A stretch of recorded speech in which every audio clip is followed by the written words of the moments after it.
Баршаңызға қайырлы күн. Бүгін сіздерге өте оңай әрі тез жасалынатын рогаликтің рецептісімен бөлісетін боламын. Алдымен ыдысымызға електен өткізілген ұнымызды салып аламыз. Оның үстіне бөлме температурасындағы қаймақты қосамыз. Және жұмсақ сары май қосамыз. Сары маймен де 82-де береді. Және жарты шай қасық қамыр қопсытқыш қосып,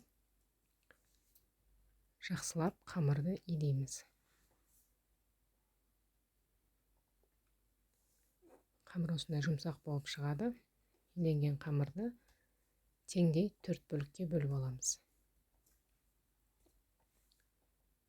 Оқтаудың көмегімен жұқа етіп жайып, осылайынан кесіп, қалаған начинкаларыңызды салсаңыздар болады.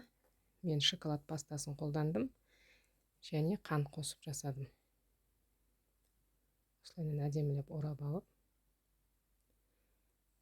противенге орналастырамыз. 180 градуста қызып тұрған пеште 20-25 минут пісіріп аламыз.